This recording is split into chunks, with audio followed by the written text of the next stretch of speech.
Inilah yang dimanfaatkan oleh Roy dan kawan-kawan ini ya untuk bisa quote unquote mengulur-ngulur waktu untuk masuk sidang pokok perkara.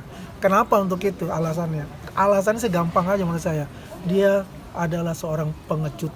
Ini kan si Roy Suryo kan ngajuin pra-pra lagi. Ya. Pernah bahas itu sama Bapak sih?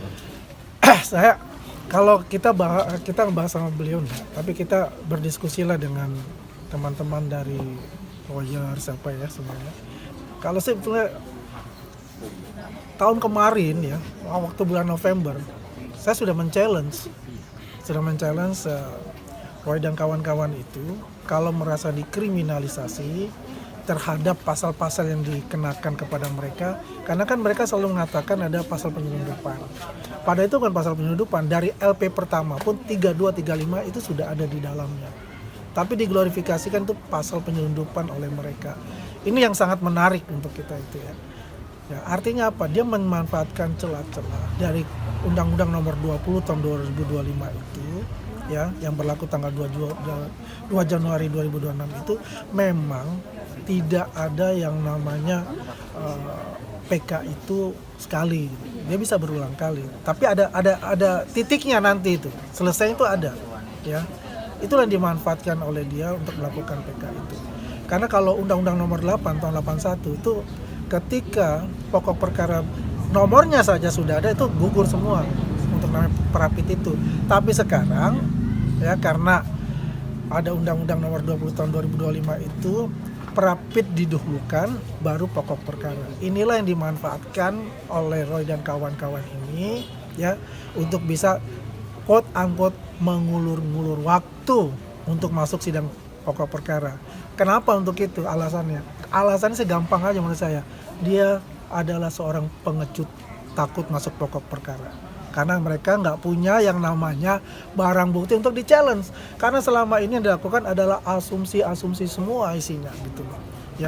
Ya keuntungan dia mereka tidak ditahan untuk itu. Dan kita respect terhadap hukum itu sendiri dan semuanya itu berjalan secara on the track dan kita lihat saja nanti bagaimana dari sudah sidang ketiga, nanti sidang keempat itu ada pembuktian ya.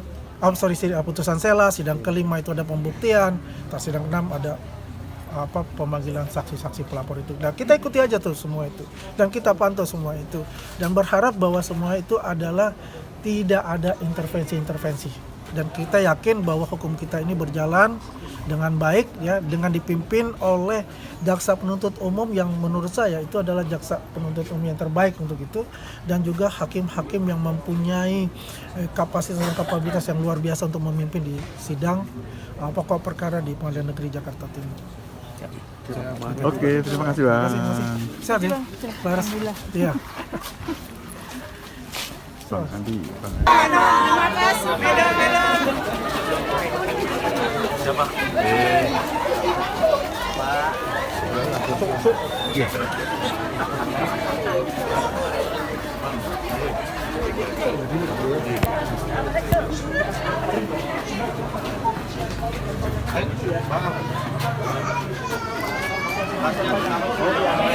Kalian semua.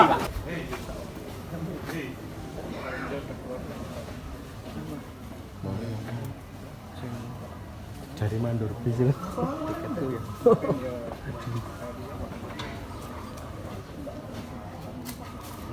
Iya, apa untuk kuliah?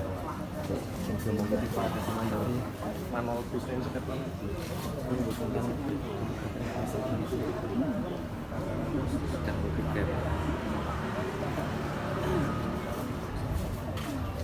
Kamu tadi?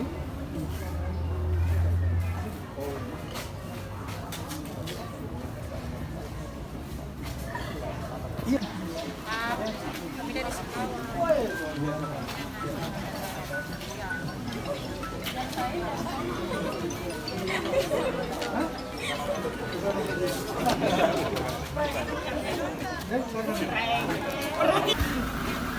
Ayo, harus laporan dulu makanya kita.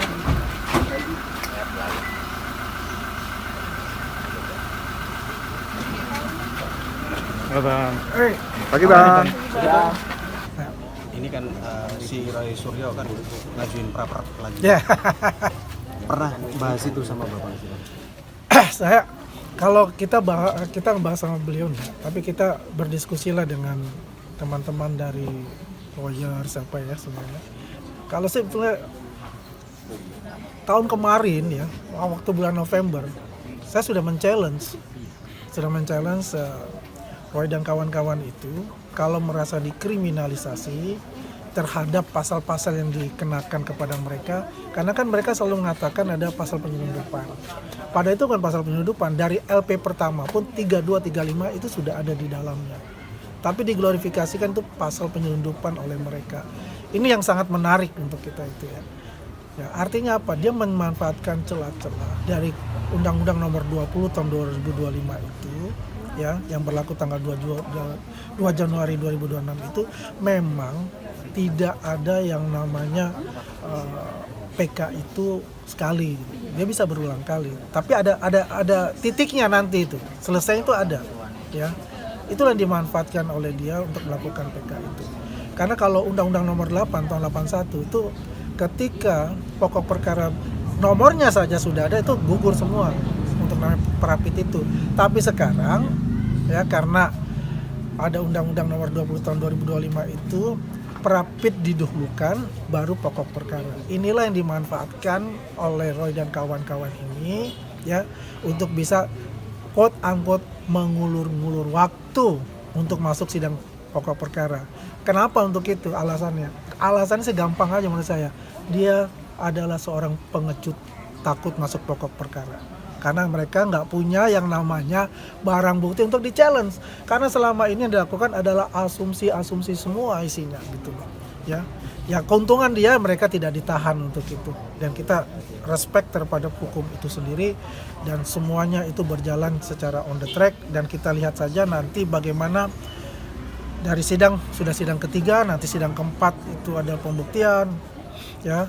Putusan sela, sidang kelima itu ada pembuktian, sidang 6 ada pemanggilan saksi-saksi pelapor itu. Dan kita ikuti aja tuh semua itu dan kita pantau semua itu dan berharap bahwa semua itu adalah tidak ada intervensi-intervensi dan kita yakin bahwa hukum kita ini berjalan dengan baik ya, dengan dipimpin oleh jaksa penuntut umum yang menurut saya itu adalah jaksa penuntut umum yang terbaik untuk itu dan juga hakim-hakim yang mempunyai kapasitas dan kapabilitas yang luar biasa untuk memimpin di sidang pokok perkara di Pengadilan Negeri Jakarta Timur.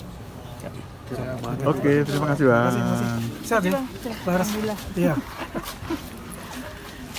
Bang, nanti Bang. Subscribe, share, like, and comment. Subscribe, share, like, and comment. Subscribe, share, like, and comment. Subscribe, share, like, and comment. Subscribe, share, like, and comment.